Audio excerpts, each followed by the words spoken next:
Salut à tous, c'est Maxime. Aujourd'hui, on reçoit Warren Lefebvre, acteur, comédien, humoriste et modèle photo. Warren. Bonjour. Salut Maxime. Ça va? Ça va super et toi? Ça va, ça va.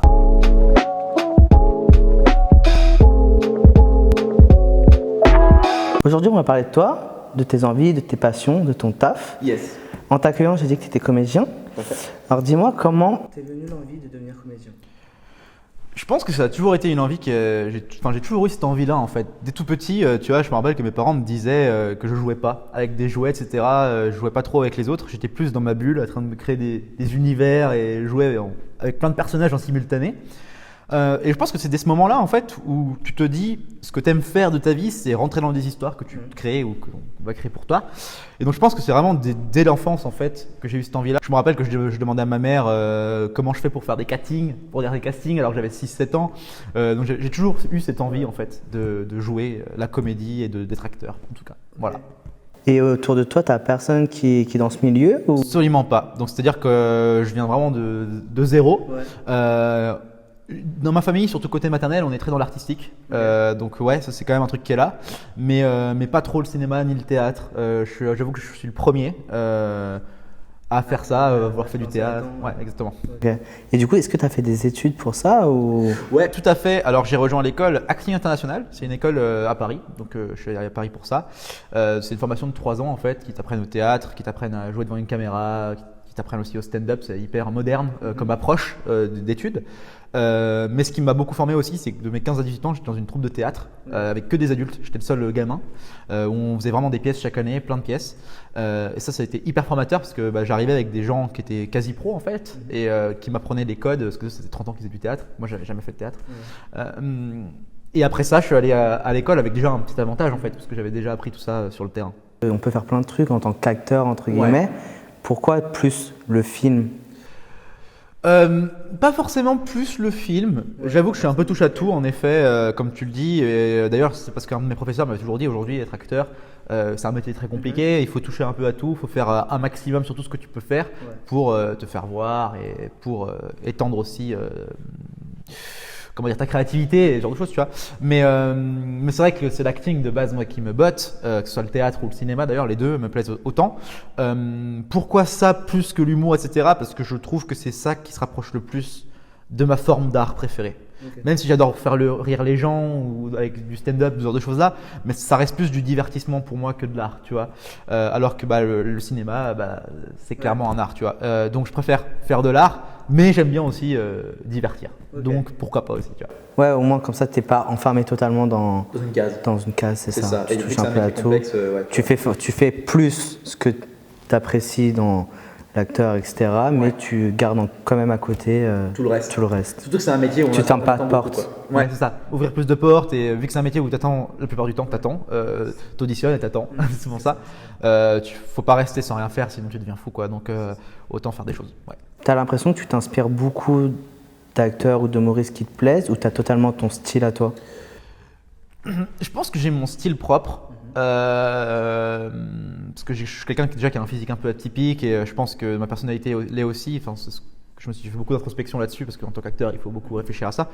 Mais je pense qu'inconsciemment, j'ai quand même été beaucoup influencé par plein d'acteurs. Enfin, n'importe quoi dans l'artistique d'ailleurs, tu es influencé par ce que tu vois indirectement. Tu vois. Je pense qu'il y a plein d'acteurs et plein d'humoristes qui m'ont marqué et qui font que c'est la base de mon style aujourd'hui. Mais quand même, quand tu me vois jouer, tu te dis pas ah tiens, on dirait quelqu'un ou tu vois, c'est vraiment j'ai vraiment ma patte personnelle. Ouais. En France, on me dit souvent que j'ai un truc un peu comme Laurent Lafitte ou ce genre d'acteur. Je comprends pourquoi. C'est vrai qu'on a à peu près le même jeu sur pas mal de choses où on a des mêmes mimiques en fait, mais ça reste quand même très différent. Puis moi, je suis pas à la hauteur d'un Laurent Lafitte de la comédie française, mais c'est intéressant parce que du coup, tu peux voir un peu d'où te viennent certaines choses, etc. Mais je pense que j'ai mon style propre, ouais. Parce que c'est vrai que quand on est dans l'art, de toute façon, on a toujours des inspirations qui nous orientent un peu sur ce qu'on fait. Donc, et du coup, est-ce que ce style propre que tu t'es créé, que tu as perfectionné, tu l'avais avant d'aller à l'école ou ça s'est créé justement à force que tout ça, toute ton école, tous tes castings, tout ça?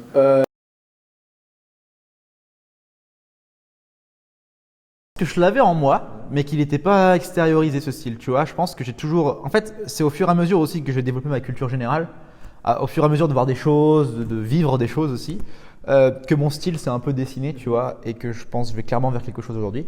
Alors qu'au début de mes années d'études de théâtre, j'avais pas vraiment de style à proprement parler, j'aimais tout faire, je faisais un peu de tout.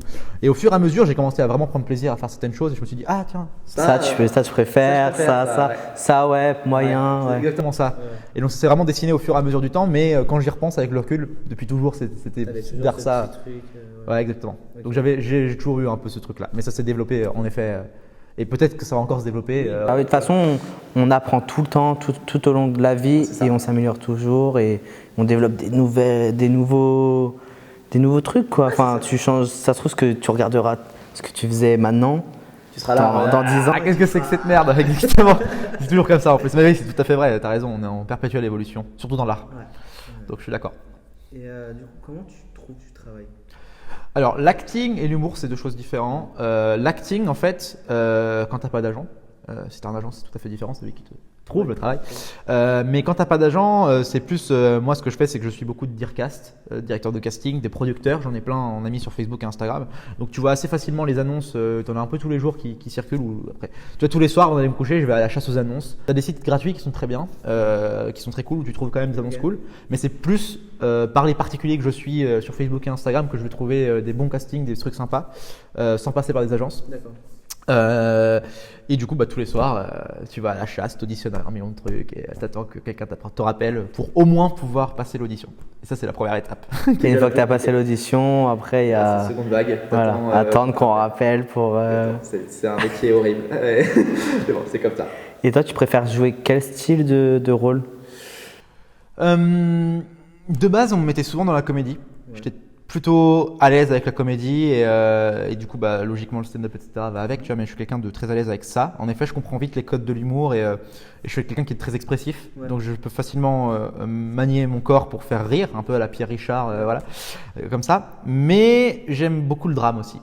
Et en fait, on croirait que c'est le contraire, mais en fait, c'est très, très lié. C'est intimement lié, en fait, parce que le rire et le pleur, c'est extérioriser une pression que tu as en toi, en fait.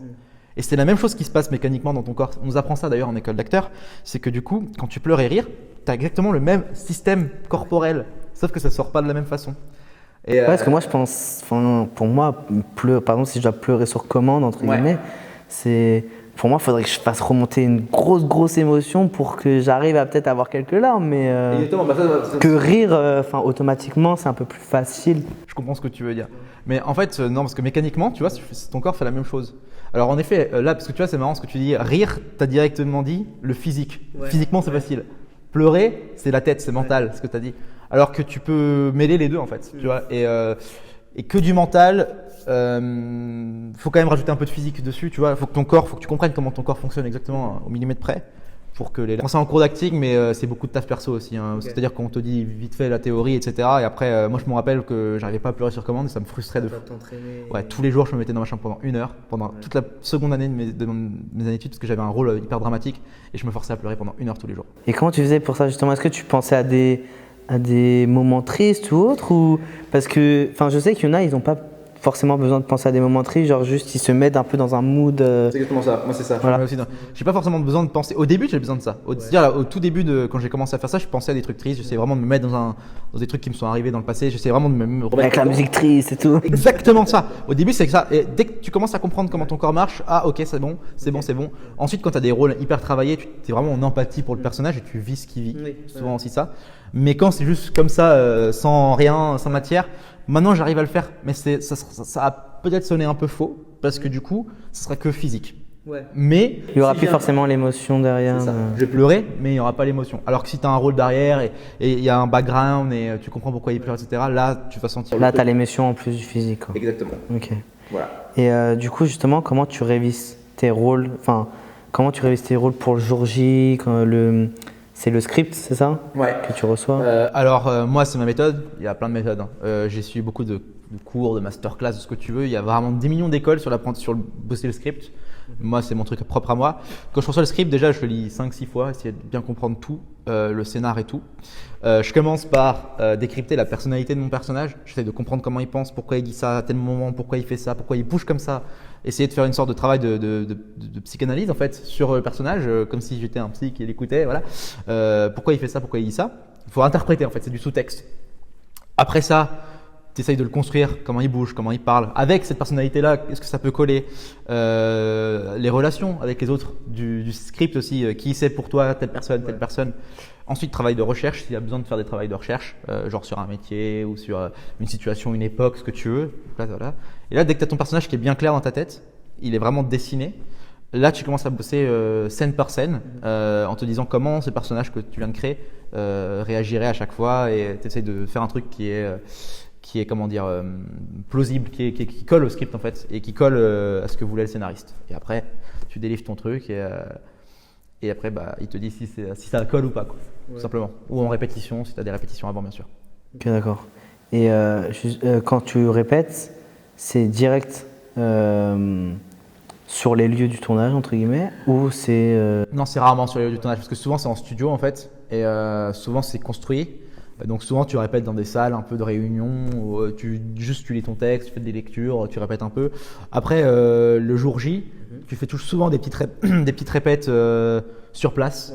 Avant, tu sais, pendant que les mécanos s'installent, les techos, tout le monde s'installe, tu as le temps, t'es dans le décor, tu as le temps de répéter un petit peu avec le réal, il va te dire plus comme ça, plus comme ci, mais tu le fais genre 2-3 fois. Mais tu aurais déjà répété en amont dans une salle avec ton partenaire. Ouais. Parce que je me demandais du coup, pour te mettre dans le rôle de ton personnage, tu m'as répondu, mais je me disais, enfin, t'as pas besoin de te mettre dans l'ambiance, parce que là, tu me dis, tu fais des recherches sur le personnage, tu regardes ses émotions et tout pour essayer de te mettre dedans, mais je sais pas, imagine tu révises dans ta chambre, t'es là, t'es pas dans le truc, tu vois. Tu parles du décor, toi, que le décor. Ouais, je sais pas, enfin pour moi, j'ai l'impression que le décor, ça pourrait t'aider à… Enfin, t'aider. À te connecter au rôle. Aider les autres à se connecter au rôle. C'est complètement vrai, comme le costume d'ailleurs. Quand tu es dans le costume, surtout quand c'est des costumes un peu particuliers, vraiment tu te sens dans le personnage et le décor aussi.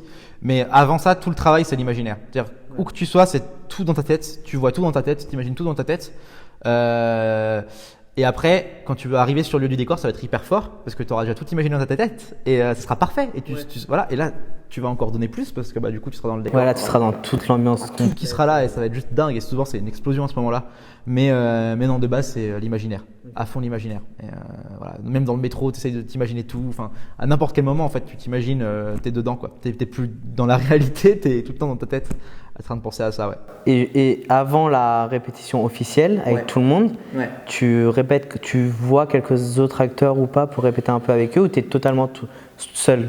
Ça dépend. Moi, je suis souvent seul. Je suis quelqu'un qui préfère travailler seul. Après, c'est une méthode de travail comme des autres. Après aussi, au niveau de l'apprentissage du texte, il y en a qui ont besoin d'être à tout prix avec le partenaire pour apprendre le texte parce qu'ils ont besoin que ça rebondisse, d'être dans la situation. Alors que moi, je préférais seul et apprendre méthodiquement mon texte. Donc ça dépend vraiment des écoles. Après, j'ai des fois répété avec l'autre si c'est des scènes compliquées, des scènes que j'ai jamais faites ou que l'autre n'a jamais faites, et on se dit oulala, là c'est vraiment galère, faut vraiment qu'on se voit en amont pour pouvoir le répéter, etc. Là, oui, en effet. Mais j'ai tendance à plus être de la team solo, qui bosse tout seul, et après le jour J, c'est plus organique parce que du coup, j'aurais jamais répété avec la personne, et ça va devenir vivant. Et est-ce que du coup, t'as des projets que tu kifferais intégrer, que tu aimerais tourner, tu vois, avec un scénariste ou des projets qui sont en cours, tu veux dire? Ouais, soit des projets en cours, soit des projets que tu kifferais faire plus tard, tu vois. Il y a beaucoup de trucs. Alors, quand tu parles de projets, moi je pense plus à des séries du coup, parce que du coup, c'est des trucs qui sont déjà amorcés, que j'aimerais bien rejoindre. Moi, je suis très fan de 10% en France. France 10%, clairement. Je pense que c'est une des meilleures séries françaises pour moi. Enfin, c'est une des séries qui me fait le plus botter en France. Après, à l'étranger, il y en a tellement de projets. J'aimerais tout rejoindre. Je suis un gros mordu de séries et de films. Et il y a vraiment beaucoup de choses. Tout ce qui est britannique, je suis très fan de ce que font les Anglais. Ouais, franchement, je pourrais pas choisir. Il y a vraiment trop de trucs trop cool. Et du coup, je rebondis à ça. Est-ce que du coup, de regarder énormément de séries, ça t'aide pour ton jeu à toi? Ouais, je pense que ouais, clairement, parce que du coup, tu es vraiment dans une analyse. C'est-à-dire que tu as un stade, comme tout artiste, je pense qu'il regarde de l'art, tu t'analyses, ah ouais, il fait ça à tel moment, j'aurais pas fait ça comme ça, c'est marrant. T'analyses. Et bon, des fois, c'est un peu chiant parce que du coup, tu sors de la fiction et tu peux pas profiter vraiment pleinement. Mais c'est souvent inconscient en fait. C'est souvent, tu regardes le truc et inconsciemment dans ta tête, tu es en train d'analyser déjà ce qui se passe et tu te rends compte après de, quand même, c'était marrant ce qu'il a fait. Mais du coup, ouais, clairement, plus tu regardes, plus tu apprends. Pour moi, c'est aussi ça. Par exemple, Tarantino, tu sais, il a jamais fait d'école de cinéma. Il a appris que en regardant des films, quoi. Et ça, c'est dingue. Il a juste regardé tout ce qui était regardable. Ouais. Et après, il a fait son truc, quoi. Et c'est mortel. Tu te dis, bah voilà, tu peux apprendre, oui, en te cultivant, en fait, quelque part. Et moi, je pense que je suis de cette école-là. C'est ça. Faut bouffer du truc. Tu vas énormément au cinéma? Je vais énormément au cinéma. Ouais, bah avant qu'on pouvait aller au cinéma. Ouais, avant j'allais souvent au cinéma, j'allais toutes les semaines et au théâtre aussi. C'était mes deux trucs. Quand j'avais le temps et que j'avais pas des projets, bien sûr, sur le moment. Mais ouais, je suis un grand mordu de cinéma. Surtout en ce moment, je regarde beaucoup de films. Bon là, du coup, c'est sur les plateformes de streaming en ce moment, mais ouais, je suis très très fan. Forcément, sinon je serais pas respecté. Bah du coup, l'interview va toucher à sa fin. J'ai une dernière question. Est-ce que tu as un but ultime que tu aimerais atteindre? Genre le Saint Graal dans ma tête.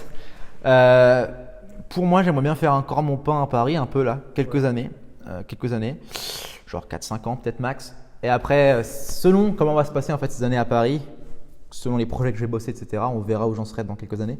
Mais j'aimerais beaucoup partir soit à New York pour le théâtre, soit à Los Angeles pour le cinéma. C'est mes deux options. Je ne sais pas encore lequel je préfère, théâtre ou cinéoche. À voir, mais ouais, je compte là-bas, surtout qu'il y a plus de travail là-bas. Il y a beaucoup de rôles de Frenchie, je peux faire aussi des rôles hispaniques. Enfin, tu vois, j'ai un panel assez large et ça me botterait bien d'aller là-bas aussi. Donc, c'est mon but ultime, c'est de déménager là-bas après. Mais pour l'instant, on reste en sécurité à Paris, on est bien. Faire tes bases sur Paris, bien. Et puis si un jour ça prend, là je prendrai la décision de partir. Ouais. Pour l'instant, on reste là, ça fonctionne bien. Ouais. On va pas changer pour l'instant. Mais ouais, c'est mon Saint Graal. Ton Saint Graal, le but. Exactement. Ok, bah cool. Bah merci beaucoup. Merci. Franchement, en plus j'ai appris plein de trucs parce que moi je me connais pas du tout en comédie et tout. Genre c'est un truc de ouf. Moi je suis dans photo. Mais pourtant j'essaye, tu vois, de te documenter sur c'est ça, ouais. Mais c'est compliqué, tu vois, quand t'as pas forcément les bons renseignements et tout, les bonnes personnes qui répondent aux bonnes questions, tu vois, genre c'est. Je suis d'accord avec toi. Et puis sur internet on trouve souvent des choses. Voilà, donc, au début aussi, quand je commençais, je cherchais plein de trucs, je te ouais, et au final quand tu fais, t'es en mode ah bah non en fait. Ça marche pas du tout. C'est pareil pour tout, je pense. Hein. Ouais. Mais ouais, c'est clair. Ok, bah cool. Bah du coup voilà, l'interview est finie. Je vous dis à très vite, à très bientôt pour une prochaine vidéo. Restez connectés, la cloche, abonnez et mon Insta en barre d'infos où je posterai toutes les stories pour les vidéos prochaines. Et bah à plus. Salut.